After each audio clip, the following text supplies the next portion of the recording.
So yeah, every morning we always have to get coffee. Since we came down here, there's a couple cool coffee shops we go to every once in a while. I guess we'll go to the Press today. We used to do coffee in Hemet. We actually took a lot of pride in that, and that's where the whole idea of doing craft barbecue came from. We were doing craft coffee, so I could be a bit of a snob. My brother here, he always gets a black drip coffee with sugar. Yes, sir. Tons of it. I need sugar. Tons of it. Let's see. Look. Oh yeah, it's good. Nah. Hey, but anyway, man, I need some coffee. See, it's kind of crazy, you know. It's so hidden. Look, right here, you have to really look to see where destination is. And then you make a right here. If you're driving past, you really can't see unless you look hard. These trees block the whole center. Cause we over there in the cul-de-sac park. Yeah, right there, Destination Smokehouse. Let's go check out this coffee. Hey, look at here. Happy New Year, Happy New Year. Yeah, here we are. Hey, good morning. Good to see you. Drip coffee. Drip coffee?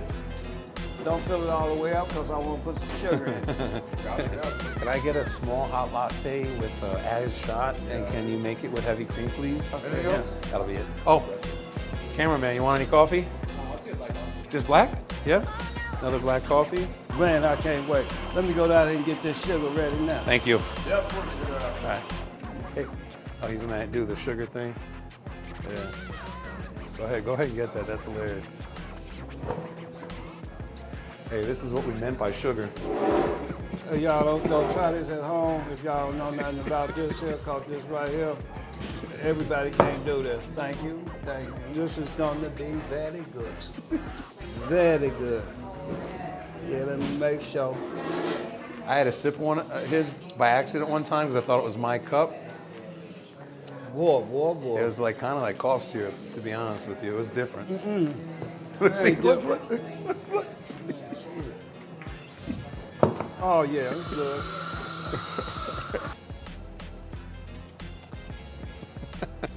Now this genuine coffee here.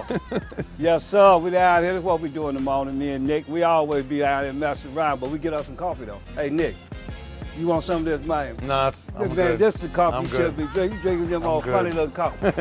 What you call fortes or latte, something? Yeah, forte. latte, yeah, all them things. Man, it don't I work. never thought I'd order that drink. We're gonna get some machines at both locations soon. Hey, We're gonna do coffee Murrieta first, yeah. Coffee's coming. Have it for ourselves. Yeah, that'll be a nice thing, Ooh-wee. you know, having it at the place. That used to be a big thing too in the morning. For all the guys or whoever was working, I would make them some. You know, you get in at 4 or 5 in the morning. No, ever since we met, Walt always mentioned about doing breakfast and having a real kitchen to do it out of. So here it is. Hey, we Here finna it have is. some fun here in 2025 at Destination Smokehouse Eatery in Murrieta, California. It's the southern part. And we also gonna be in Hemet. You can come Yes, down sir. there and get them. I think Yes, our sir. coffee's ready. All right, come on, man. Yeah. Thing. Already took a little drink of it. Well, Butcher's over here about ready to load up the oxtail. Got burgers on there. Go ahead, Bill. Walk us through what we got today. So right now, I'm still waiting on the brisket to come out here, but for right now, we got these burgers going on here. We got the prime rib on here and some pastrami. I'm about to load up this oxtail. I like to put all the oxtail up on the top shelf because it gives me that heat that I need for it to do what it needs to do. But later on, we're gonna throw that brisket on and give you guys a little shot of that as well. I got over there on our pork cooker, I got some spare ribs going. And Butch, how do you plan out what size ones you put on each door? How do you set that up? for the oxtail? Yes. So on this second door here, I like to put all the biggest ones I could possibly find, I like to put here. And then I like to put more big ones here and then just get smaller and smaller as I go down because the top gets really hot. So these big ones can take the beating that the heat is going to give it. But I also have figured out that the smaller ones, they don't really need as much time as the bigger ones, because if you give them too much time, then you overcook them. That's how. Smart. Butch, you come a long way, man. And I mean appreciate that. in the best way possible, because when we started together, I was really impressed with the time that you took and the detail you put into the way you would trim brisket. And that's how he started to show me that he really wanted to do this. For about 6 months, It was just trimming, prepping, seasoning, and taking care of the meat when it came in off the smoker. And Walter, he kept saying, he's like, Nick, you better start teaching Butch how to cook because they're gonna get down to Murrieta and you're not gonna be able to do this anymore the way that you used to. And he also, old Luis, who you might have seen in some of the videos, he's basically Bill's apprentice. So everything that Bill learned, he has taught Luis. And Luis is pretty darn close to Bill, but Bill, it's a special thing. We've worked with a lot of other cooks, and all of them are good in their own way. Don't ever want to say anything where I take anything away from anybody. This guy right here, though, is just a little different. He gets it. He keeps it as consistent as what we find is the best cooking for destination. And then on his own, he's made some adjustments that have been improvements. Right now, the smoke on this meat is the best it's ever been. The way that those ribs are being cooked, the best they've ever been. It's really great to have people like Bill to work with. Reynado, who just pulled up, he just left here to go to Hemet, and now he's back again. We'll do some stuff with him when he comes in. I want you to see some of the things he's working on in the kitchen, but just a great team. We're just really blessed. So we're in the kitchen now. They're prepping some brisket to cook, but also we have some brisket that's finished from yesterday. There's some in the warmer here, but I want to show you this over here. This is something that we kind of came up with by force. When we were finishing brisket back in Hemet, we started finishing them in hotel pans like this. Get a close-up of that if you can. I don't know if you need any more light, but you can see all the liquid in there. That liquid comes from the brisket drippings when it's finishing, and most of the time you lose that.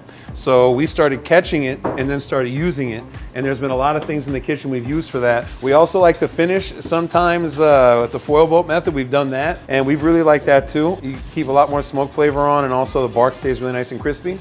Check this out. Walt always makes fun of me for doing this. Smell that. Do you smell the smoke on it? That's what he's talking about. I know he got some wood. So He's wood, man. No, I'm just playing. But no, it's crazy though. Actually, you can tell from the smell if it's been overcooked or not. You can tell by the smell if it has enough salt on it, if it's too peppery, if it's going to be bland, if it's over smoked, under smoked. Right now, it's like the perfect balance. I know without even tasting this that you got plenty of smoke on there, but I can smell the salt, which means it's going to have really good flavor on it. It's the hardest thing with brisket, keeping enough salt on there to keep it seasoned, but you don't want to over salt it where people can't eat it. And that balance sometimes can get tricky, but it smells pretty good, right? Hey man, look at here. Smelling one thing. You know I'm a taste tester. I'm taste before we leave here today. Oh yeah. That's for sure. Happy New Year to everybody out there too. Destination Smokehouse Eatery, southern part of California, and Murrieta is the city. Y'all come on down here, cause we finna get it going on. It's 2025. Nick. Let's go out this way, my brother. Come on with it, come on with it. Oh, you want to know something crazy? So I took a measuring tape this morning to measure the cooking area on all these smokers. 45 square feet on the silver one, 23 on the red one. Oh. So it's pretty much double the amount of cook space on the silver one. Is that insane? And boy, that ain't all. You might have another one coming down. Yeah, we have to figure that one out. I have another one that we ordered from a builder out in Texas that we have to figure out what we're gonna do because we barely even use the red one unless we're really busy. Because you can cook so much. You're cooking 2 times more on that one. Whole thing around breakfast is we want to get a regular type of seated service here, right? Walt and I'll go over there in a little bit. We can check it out. But it'll be a good testing ground to see if maybe the whole restaurant goes to full service where you just come in and sit down and someone will come to your table, take your order, and you know, I think that could work, especially we want to start doing steaks and prime rib. Cause it's coming. Yeah. We gonna quit looking dizzy and get busy in 2025. That's what we finna do down here in Destination. I can't wait till the breakfast over easy. Yeah. Scrambled eggs. Boy, look at here. It's gonna be only crowd. I'll be full by now cause it's the biggest to everybody that's been we've been talking about the breakfast is the pastrami eggs Benedict and the oxtail with gravy and biscuits. Boy, I'm hungry right now. We can't even do nothing about it, but we're gonna be able to do something in a little while. Y'all just hang on in there. Yeah, it's coming. It's coming. This is the month right here, January. So these are our boxes that we're gonna be using for shipping. They're insulated, they have a styrofoam insert. And yeah, right over there is fine. Just want to get these again. We have our first run that we have to get through. This is basically how they come. So you have the styrofoam insert. Of course, you take off your lid. You put the meat in there, then you put a layer, and then dry ice, seal them up, ready to go. And of course, having that on there helps too, so they know when it's getting shipped. Thank you, sir. Is that everything? All right, so that's huge for us. That was one of the biggest things, trying to figure out how we're gonna pack everything, if we're gonna use dry ice or not. And that's coming very soon. We've shipped out 3 orders so far, and so far they've gotten there safe. So far so good. We have our prime brisket right here. We're gonna do a little test and see how it is. Cut it down the middle. show that juice coming out there. Puede cortar un rebanada, Una rebanada. para enseñaste al cámara. Eso. Look at that. Not even pressing down on it and all those juices. Look at that smoke ring. We're looking for all that, the colorization of the fat. We're looking for that really nice caramel color. That's how we know that the fat has been rendered very well. You can see we have a nice smoke ring. You could tell that it's not overcooked by the smoke ring. We can also do like a little bin test. It doesn't fold, it doesn't fall apart on its own weight, but it's tender as a mug. Check that out. Look at that. Boom.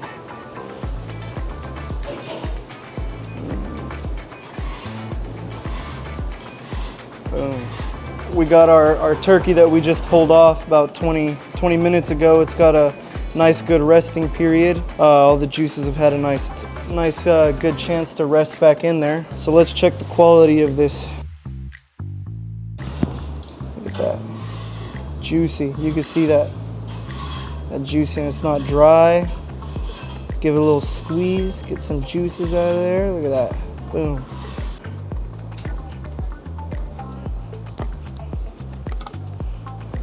As you can see, nicely well cooked. You can see that nice smoke ring going on there.